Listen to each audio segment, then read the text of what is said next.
consiste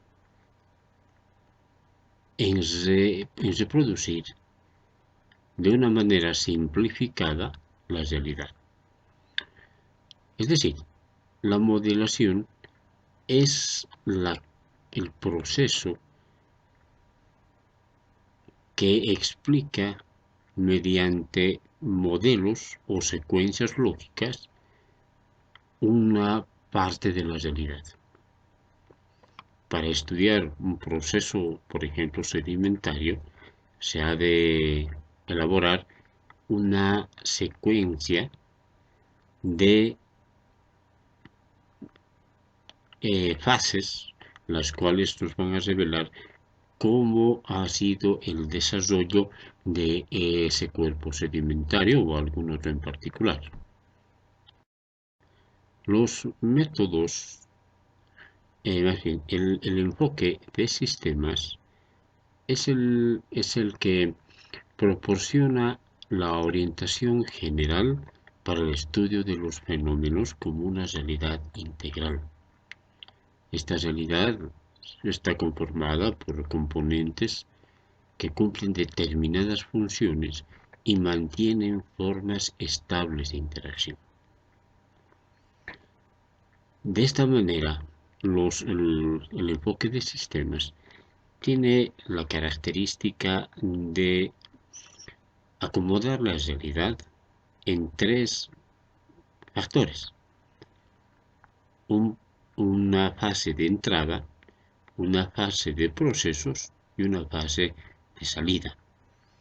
En la fase de entrada, obviamente, se tienen todos los componentes que en un principio hubieran intervenido en la conformación de algún hecho geológico. En la fase de proceso está la interacción entre los elementos y en la fase final es el resultado, lo que se puede ver actualmente en la naturaleza. Ya entrando específicamente a la geología, vamos a ver que el método científico en la geología tiene etapas bien definidas. En principio, la recogida de datos, donde el investigador puede recoger la mayor cantidad de observación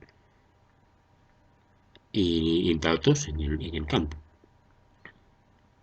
La segunda etapa consiste en la clasificación de los datos. Esta clasificación está dada en base a los criterios de regularidad de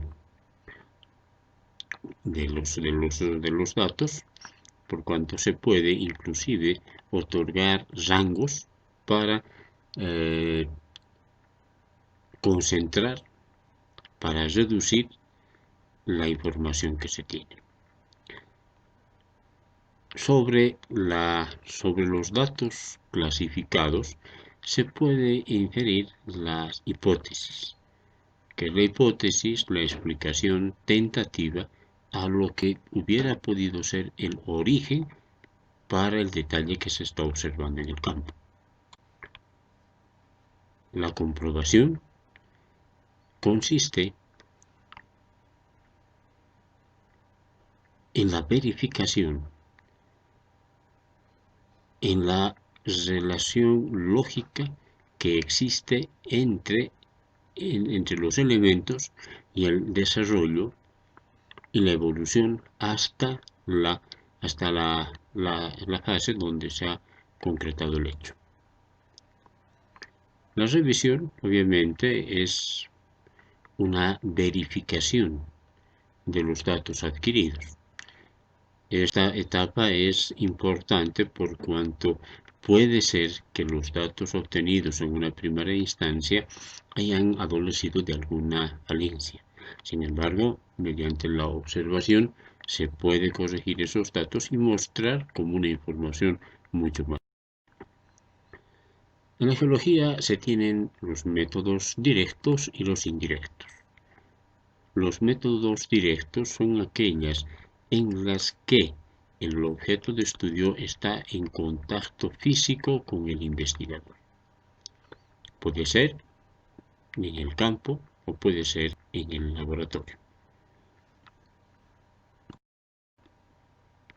Un muestreo de interior mina es un método directo. Una lectura de cores es un método directo.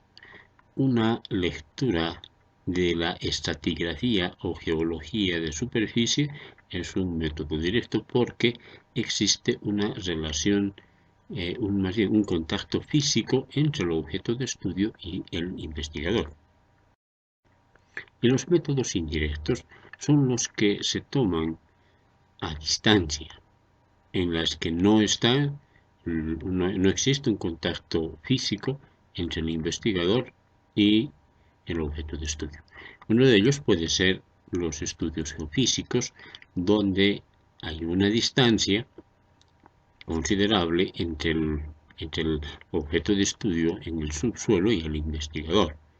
Lo mismo sucede con la fotogeología, en la cual los datos de superficie son tomados a una distancia considerable mediante, por ejemplo, fotografías tomadas desde el avión. Estos son los métodos directos y estos son los métodos indirectos.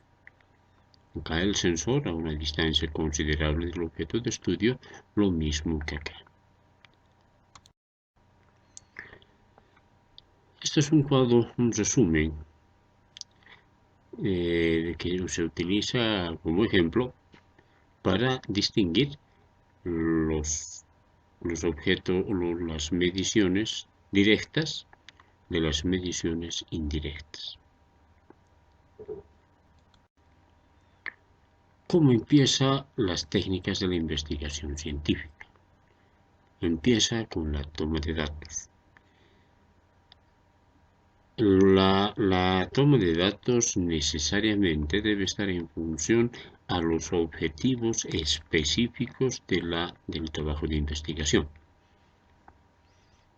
Una vez entendidos los objetivos específicos, recién se puede salir al campo y hacer la respectiva toma de datos con ciertos aspectos de interés.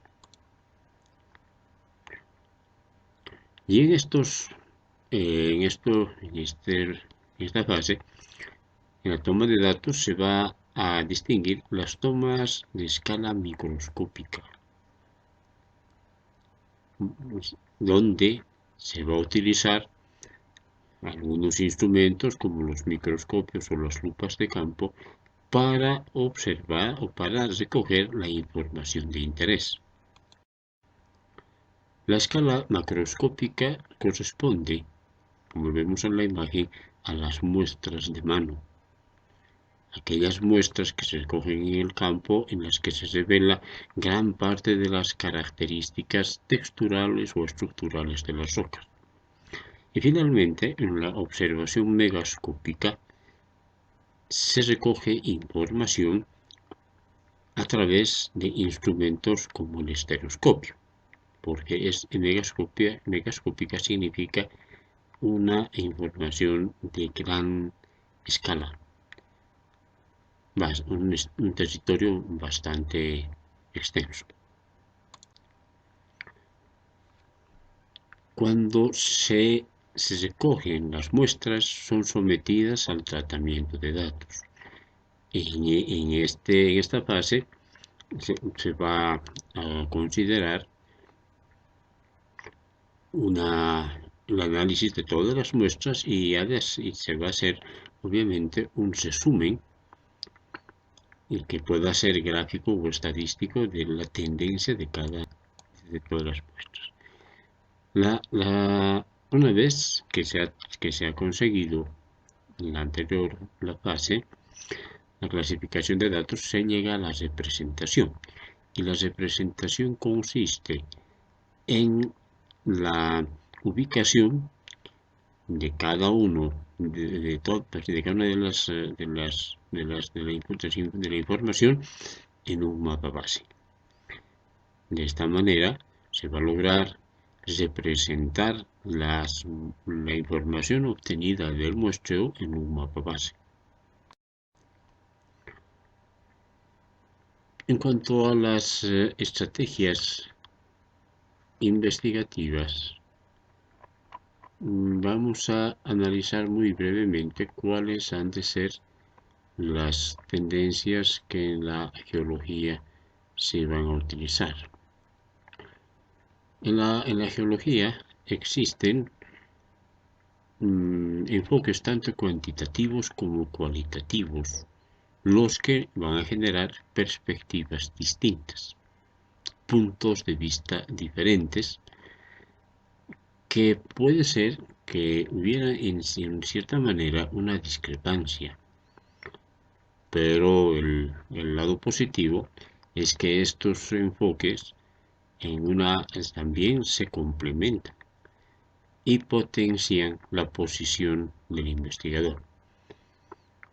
Hay datos, más bien hay información cuantitativa, es decir, de mediciones, y hay información de interpretación, lo que significa que eso puede enriquecer de gran manera la posición del investigador.